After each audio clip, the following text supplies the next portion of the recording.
धान खरीदी के बोनस पर मुख्यमंत्री भूपेश बघेल ने कहा कि मार्च से पहले राजीव गांधी न्याय योजना की चौथी किस्त जारी कर दी जाएगी। उधर टीएस सिंहदेव ने दिसंबर तक चौथी किस्त नहीं देने पर इस्तीफे की बात कही थी। पूर्व मुख्यमंत्री रमन सिंह ने भी कल टीएस सिंहदेव से पूछा था कि बोनस की किस्त नहीं मिलने पर क्या अब टीएस सिंहदेव इस्तीफा देंगे। आपको बता दें कि सरगुजा विधानसभा सीट से जीत कर आते हैं, अंबिकापुर से मौजूदा सरकार में स्वास्थ्य मंत्री हैं, ग्रामीण पंचायत मंत्री हैं टीएस सिंहदेव। दिसंबर तक सारी किस्तें नहीं मिलने पर इस्तीफे की बात कही थी और मुख्यमंत्री ने साफ कर दिया कि मार्च से पहले चौथी किस्त जाएगी।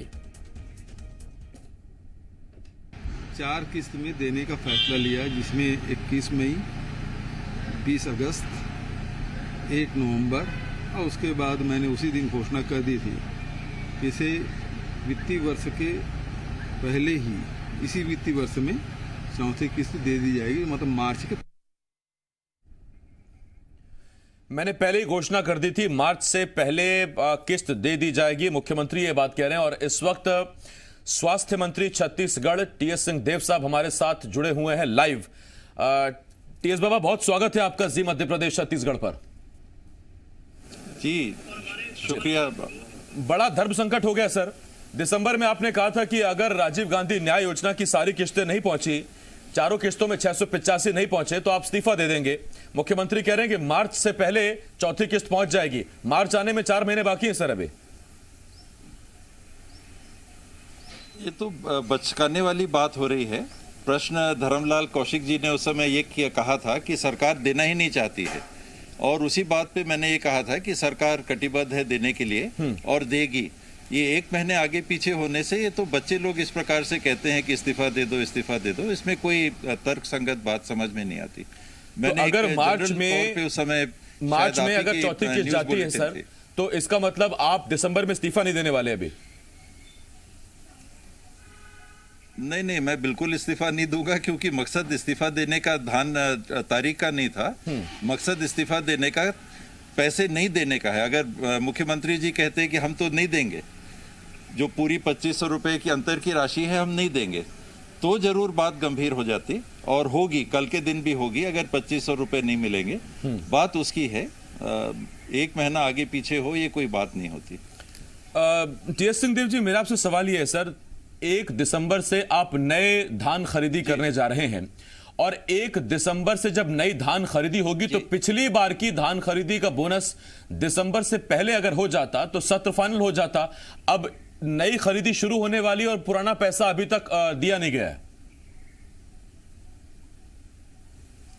ये एक तो आपको भी और सब दर्शकों को भी ये समझना होगा कि नए धान की जो खरीदी होती है उसके साथ जो एमएसपी का दाम है वो सीधे मिल जाता है, और ये अमूमन लोन लेके पैसे उपलब्ध कराए जाते हैं और सरकार अपने बजट से अतिरिक्त, जिसके लिए केंद्र सरकार लगातार मना करती रही है, उस माध्यम से राशि उपलब्ध अपने बजट से करा रही है।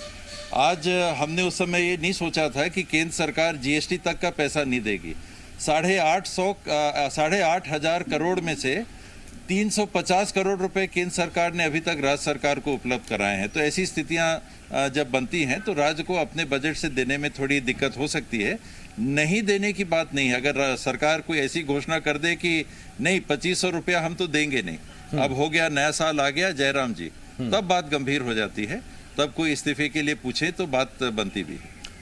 सर, चिंता की बात यह है कि अगर ये बैकलॉग ऐसे ही बढ़ता चला गया तो फिर कहीं वो बात ना हो जाए कि बेरोजगारों को 2,500 रुपए देंगे। 2 साल हो गए, अभी तक एक भी किस्त 2,500 रुपए की नहीं गई है, और अगर सरकार को एक मुश्त वो पैसा चुकाना पड़े तो आज की तारीख में हर बेरोजगार को 50,000 रुपए सरकार की देनदारी है, सरकार को देने चाहिए। इसमें आप अगर घोषणा पत्र उठा के देख लीजिए, कहीं तारीख लिखी हो तो मेरे को आप बता सकते हैं कि सरकार ने कब कहा था कि हम 1 जनवरी 2019 से बेरोजगारी भत्ता देना चालू करेंगे। ये लक्ष्य हैं, लक्ष्य रखे हैं, उसमें कोई भी तारीख आप बता दें। तारीख अगर सरकार ने दी थी तो राहुल जी ने घोषणा की थी कि 10 दिन के अंदर हमारी सरकार अगर बनती है तो ऋण मुक्ति हम करेंगे और 2500 रुपया धान की खरीदी के रेट को हम लागू करेंगे। इसमें पीछे हटने की बात नहीं है। पैसे अगर हम किस्तों में देने के लिए फिलहाल मजबूर हैं तो किस्तों में दे रहे हैं, इसमें पीछे हटने की बात नहीं। टीएस सिंहदेव दरअसल मौजूदा राजनीति में आपने बेरोजगारी भत्ते की बात कही। जी, आप बात पूरी कीजिए, फिर मैं लौटता हूं उस पर आपके पास। जी, वो अभी लागू नहीं किया है सरकार ने। जी जी। सिंहदेव जी, मेरा आपसे सवाल यह है, मौजूदा राजनीति में टीएस बाबा उन राजनेताओं में से एक हैं जिनकी बात कहीं पत्थर की लकीर होती है, और यह बात कांग्रेस के जितने लोग जानते हैं उतने बीजेपी के लोग जानते हैं और आपका उसके लिए सम्मान करते हैं। आज जब आपने ये बात कही है कि आप अभी इस्तीफा देने नहीं जा रहे हैं, इससे भले ही सरकार को बहुत बड़ी राहत मिली हो, लेकिन विपक्ष जरूर सवाल उठाएगा कि सिंहदेव साहब ऐसे न थे, जो कहते थे वो करते थे। अगर दिसंबर में किस्त नहीं जाएगी, उन्होंने कहा था इस्तीफा दे दूंगा, तो उनको इस्तीफा देना चाहिए था। ये बचपने की बात हो रही है। अभी तो हम तो बहुत गंभीर चैनल में बैठे हैं और गंभीर स्तर की बातें कर रहे हैं। विपक्ष के लोगों को इतनी उतावलापन क्यों है इस्तीफे का? मैं टीएस सिंहदेव जी चाहता हूं कि आप एक बार पूर्व मुख्यमंत्री रमन सिंह का बयान सुन लें, उनकी बात उन्हीं की जुबान से सुन लें तो ज्यादा बेहतर रहेगा। एक बार जरा रमन सिंह का बयान सुनवाया जाए टीएस सिंहदेव साहब को। 1 नवंबर से आते आते 1 दिसंबर हो गया और बड़े बड़ी घोषणा करने के बाद नंबर 2 जिनको कहा जाता है, ऐसे मंत्री ने तो ये कहा था कि पूरा 1 किस्त, 2 किस्त और 3 और चौथी किस्त धान की पूरी किस्त 1 नवंबर के पहले नहीं मिला तो मैं पद से इस्तीफा दे दूंगा। अब किसान इंतजार कर रहा है, इस्तीफा देने की स्थिति बनती है। ठीक है, इस्तीफा देने की स्थिति बनती है, किसान इंतजार कर रहा है, ये पूर्व मुख्यमंत्री रमन सिंह कह रहे हैं। बड़ी उम्मीदें, अपेक्षाएं हैं टीएस बाबा आपसे रमन सिंह जी को। जी, रमन सिंह जी वो रमन सिंह जी हैं जिन्होंने 2008 के चुनाव के पहले कहा था कि हम शिक्षा कर्मियों को 1 हफ्ते के अंदर संविलियन कर लेंगे। ऐसी बात करने वाले मुख्यमंत्री अगर ये पूर्व मुख्यमंत्री अगर ये बात उठा रहे हैं तो गंभीरता कितनी है आप देख सकते हैं। ये केवल मौके का एक लाभ उठा के ऐसी बात को रखना कि भाई इस्तीफे की बात की थी, अब क्या हो रहा है। इस्तीफे की बात उस परिप्रेक्ष्य में थी कि धान का बोनस मिलेगा। आप अगर पुराना इंटरव्यू है तो उसको रीप्ले करके देख लीजिए। धर्मलाल कौशिक जी ने ये कहा था कि ये सरकार देना ही नहीं चाहती, हमको किसानों को बेवकूफ बना रही है, और उसी के जवाब में मैंने इस बात को रखा था। और उस परिप्रेक्ष्य में इसको समझना चाहिए कि सरकार की मंशा साफ है। मुझे भी पूरी उम्मीद थी कि नए फसल की खरीदी के पहले बोनस या शेष जो राशि, अंतर राशि है, वो मिल जाएगी। जो परिस्थितियां बनी हैं, उन परिस्थितियों के और आर्थिक परिस्थितियां बनी हैं, उन कारणों से मुख्यमंत्री जी ने ये कहा होगा कि इस वित्तीय वर्ष के पहले हम दे देंगे। और हल्के से ही अगर बात करनी हो तो उन्होंने ये नहीं कहा है कि हम दिसंबर में नहीं देंगे। ठीक, टीएस बाबा, दरअसल मैंने फिर जैसा दोहराया पहले, मैं दोबारा कहूंगा, आप जैसा जब नेता ये कह दे कि दिसंबर तक अगर पूरा क्लियर नहीं होता है पिछले साल का बोनस, सारा बोनस नहीं मिल जाता है तो मैं इस्तीफा देता हूं, तो उससे किसानों में एक भरोसा जागता है, एक वजनदारी आ जाती है। अब ये क्या बीच का रास्ता टीएस बाबा और मुख्यमंत्री भूपेश बघेल ने निकाला है क्या कि आप इस्तीफा मत दीजिए, मार्च तक हम किस्त पहुंचा देंगे? नहीं, हम लोग के बीच में ऐसी कोई बात नहीं हुई आसिफ भाई, ऐसी कोई बात नहीं है। नहीं, सरकार में नंबर 1 और नंबर 2 आपस में इतनी बात तो करते होंगे। अभी नहीं मिली है, और आप ये कई बार ऐसी बात नहीं भी होती है क्योंकि ये अंडरस्टूड है। मैं अलग काम कर रहा हूँ, वो अलग काम कर रहे हैं। 24 घंटे क्या, हम लोग तो कई हफ्तों में साथ नहीं बैठ पाते। काम की परिस्थितियां ऐसी रहती हैं और अलग अलग परिस्थिति में। अब मेरे को आपने टीवी में सवाल पूछा, भूपेश बघेल कहाँ बगल में बैठे हैं कि मैं उनसे पूछ लूं। तो ऐसे में अगर आप सवाल करते हैं तो मेरे को उस समय कुछ बोलना पड़ता है। अगर पैनलिस्ट हैं, कुछ कह रहे हैं कि सरकार की तो मंशा नहीं है, वो ठग रही है, आप विश्वास मानिए कि अकेले किसानों के इस मुद्दे पे अगले 5, ये जो 3 साल बाद चुनाव होंगे, आप देखिएगा कि सिर्फ 2500 रुपए के मुद्दे पे कांग्रेस पार्टी अगला चुनाव जीतने वाली है। ये वो भारतीय जनता पार्टी है जो आज सवाल कर रही है 2 महीने आगे पीछे अंतर की राशि मिलने का, जिसने कहा था कि हम बोनस देंगे और नहीं दिया।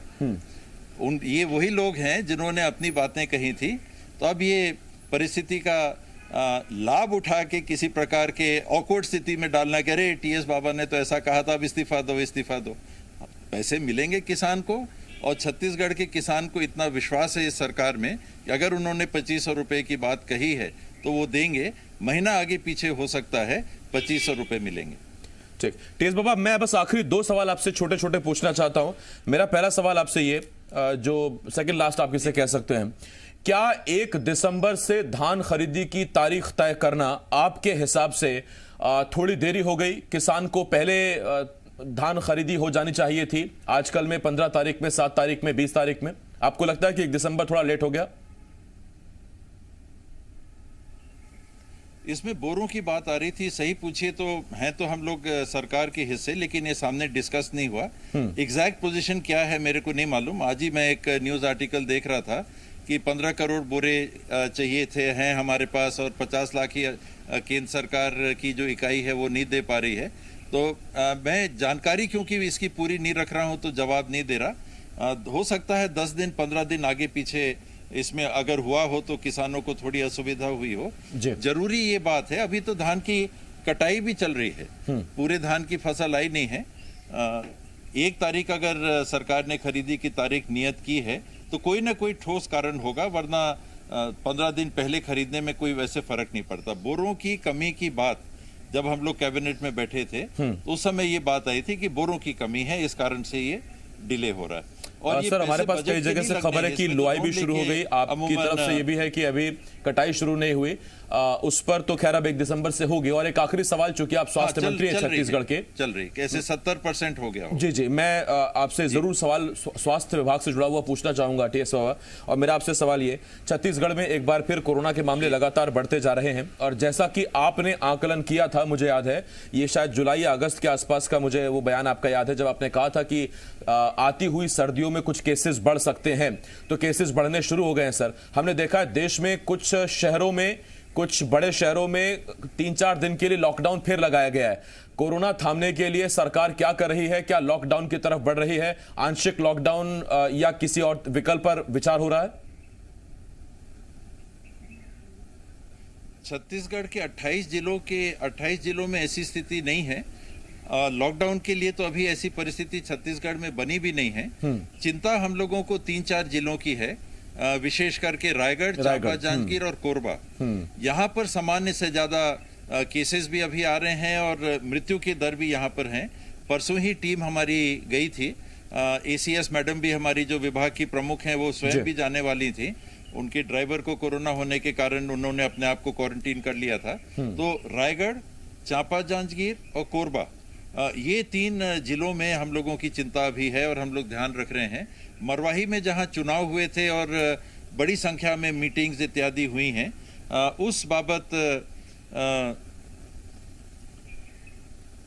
बाबत ये निगरानी हमको और रखनी पड़ेगी। दुर्ग है, राजनांदगांव है, रायपुर है, इस पे और बिलासपुर है, इस पे भी हम लोग नजर रख रहे हैं, क्योंकि ट्रेन से और रोडों से सबसे आना जाना यहाँ पर होता है। और इसी परिस्थिति में जी की जो पहल आपने स्वयं की है, एक जागरूक चैनल के नाते आपने जो पहल की है मास्क के संदर्भ में, ये सबसे बड़ी और सबसे आवश्यक चीज आज के दिन मुझे लगती है। ये एक स्ट्रेटेजी बतौर, हमने पेनल्टी भी डबल कर दी है, ज्यादा नहीं रखी थी, लेकिन 100 से 200 रुपया पेनल्टी भी कर दिया है। उसको लागू करने के लिए भी हम लोग पहल करेंगे और आग्रह कर रहे हैं नागरिकों से कि देर मत करें। 40% से ज्यादा लोगों की मृत्यु अस्पताल पहुंच के 72 घंटे के अंदर हो जा रही है और 30% के आसपास 24 घंटे के अंदर उनकी मृत्यु हो जा रही है। तो देर से जो लोग आ रहे हैं, एक शायद इसकी गंभीरता को उतना नहीं आंक पा रहे हैं हमारे नागरिक कि वाकई में ये जानलेवा भी हो सकती है अगर हम देर करें। तो इन बातों को हम लोग ध्यान में रख के टेस्टिंग बढ़ाना, लोगों में जागरूकता मास्क के प्रति, अगर मजबूरन कार्रवाई की स्थिति बने तो पेनल्टी इत्यादि भी लगाना और लोगों तक दवाई पहुंचाना एक तरफ, और उनसे कहना कि स्थिति अगर थोड़ी भी आपको चिंताजनक लगती है तो आप अस्पताल जरूर भर्ती हो। ठीक सर।